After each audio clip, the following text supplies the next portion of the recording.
Good morning everyone. তো নতুন বছরে আরেকটি সকালে তোমাদের আমার ব্লগে স্বাগত।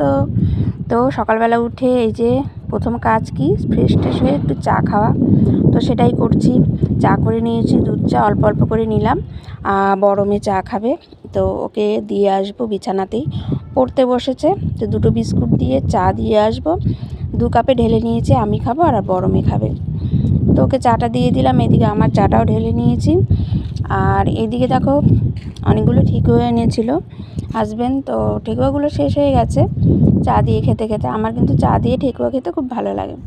তো একটা রয়েছে সেটা নিয়েছি, আর সাথে রয়েছে ভাঙ্গা একটা বিস্কুট। তো এই দিয়ে এখন চাটা খেয়ে নেব। তো জানলার ধারে দাঁড়িয়ে দাঁড়িয়ে চাটা খাচ্ছি আর বাইরের দৃশ্য দেখছি। আজ কিন্তু ওয়েদারটা ভালোই, রোদ উঠেছে। শীতকালে একটু রোদ না উঠলে কিন্তু ভালো লাগে না। তো চাটা খেয়ে এদিকে ভাতটা বসিয়ে দেবো। ভাতের জল দেখো বসিয়ে দিলাম, গরম হচ্ছে। এদিকে গতকালের ডাল ছিল, মুসুর ডাল, সেটা শুকিয়ে নেব। যেহেতু বললাম অনেক বেলা হয়ে গেছে ঘুম থেকে উঠে, তো একটু লেট হয়ে গেছে, তো তাড়াতাড়ি ভাতটা বসিয়ে দিলাম। সকালবেলা সবাই মিলে আজকে ভাত খাবো। তো চালটা ধুয়ে এখন দিয়ে দেবো, জলটা গরম হয়ে গেছে ভাতের। আর ডাল শুকনো মাখবো। ডালটা শুকিয়ে গেলে এই ডাল শুকনো দিয়ে আমরা সবাই ভাত খেয়ে নেব,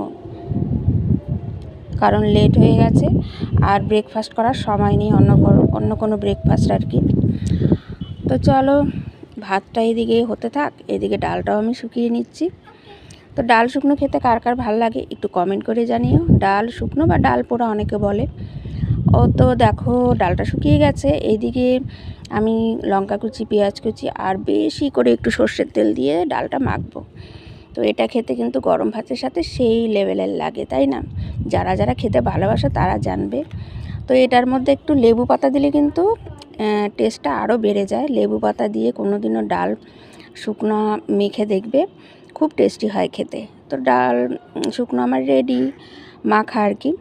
তো এখন গরম গরম ভাতের সাথে আমরা খেয়ে নেব। তো চলো আজকের মতো এতটুকু, টাটা।